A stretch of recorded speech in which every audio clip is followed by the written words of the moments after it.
another installment of 5 questions in 5 minutes. Here we go. We got some good questions this week. The first question is, this is from John M.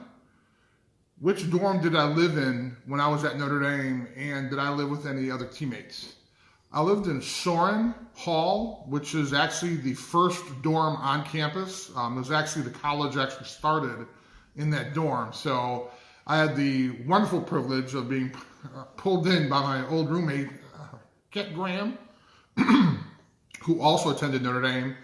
And that dorm was mainly for like all the historic quarterbacks at Notre Dame. Like Joe Theismann was there, who else? Joe Theismann, a whole bunch of other people anyway.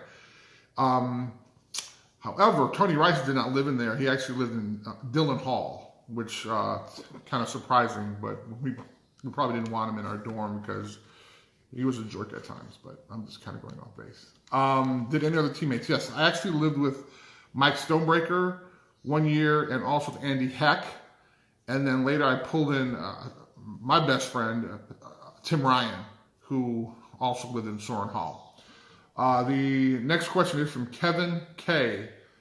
As a player, was your time at Notre Dame better than your time with the Bears? I played with the Chicago Bears as well. I'd have to say, although playing for the Bears is kind of my hometown team, and I love playing for them, but I really enjoy playing for Notre Dame, and my time there was a lot better because of the exposure.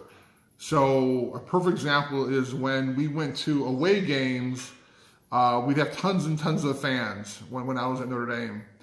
And the first away game we went to when I was at the Bears, I got off the bus and I asked another player, I said, "Hey, where are the fans at?" And he kind of looked at me and laughed and said, "This isn't Notre Dame, this is the Bears," which I thought was kind of funny. The next question is from Augie, and he's from Augie's Locker Room in South Bend. So I actually have another little show that I do where I interview folks. And last week we interviewed Tony Rice. And Augie didn't have a chance to ask the question on that show. So I decided to pull that question from the show, from the other show.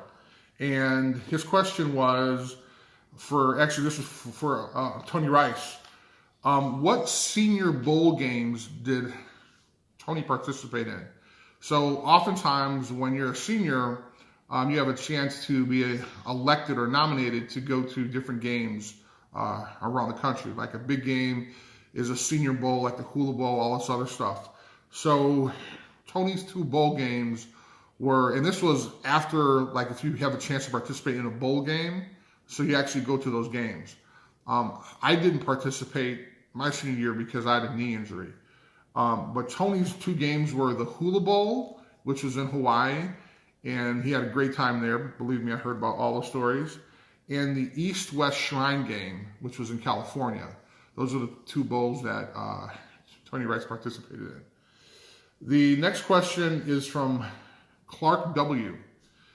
If the NFL is forced to reduce or eliminate fans from games, how big of an impact will that have on player contracts and future negotiations? This is a really good question. Right now, it's really up in the air. The NFL just released all the schedules for all the teams. So they plan on having them, but I'm sure they're going to be modified a little bit. But to answer the question, it's really interesting because although some revenue is made from the selling of tickets, it's not all revenue. The majority of revenue comes from the rights on television, rebroadcast, all those things. So it will be impacted. I'm sure it's the first season. Everybody's going to get what they're supposed to get on the contracts. But the actual, I guess really the answer is we just don't know. Should it impact? If the amount that each team is going to get, then yes. The the salary pool is going to have to be lowered. So that's going to be really interesting to see what happens there. And I believe the last question is from KCG. With upcoming college freshmen preparing for their first training camp, what should they expect, and what would I have done better? So this kind of falls in the same category. You know, we're in really unprecedented times, and so the opportunity to see what a training camp looks like is going to be a lot different.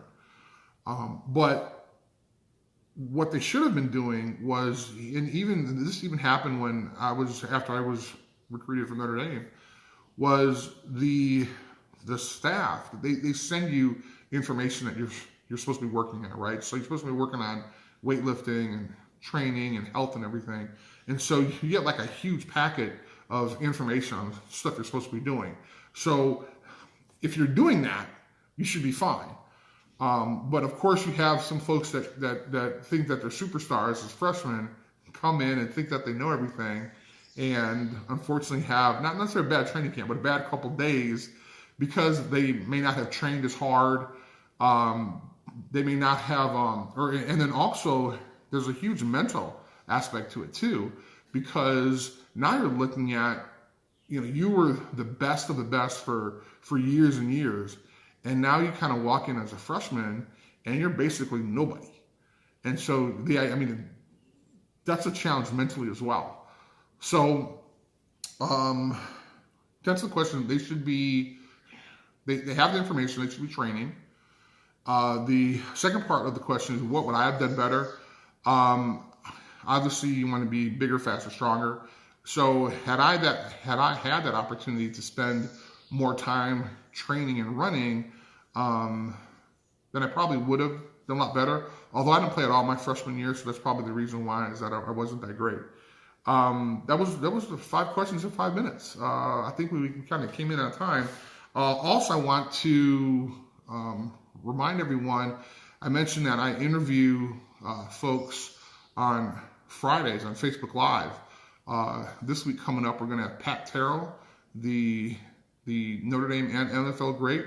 For y'all who might not remember Pat, he was the reason why we won the national championship game. Or actually, he's the reason why we won the Miami game in 1988. He is a legend in his own right. But I'm going to be interviewing him this Friday at 7 o'clock Central Time, which would be 8 o'clock Eastern Time. Look forward to seeing you guys. Thank you very much.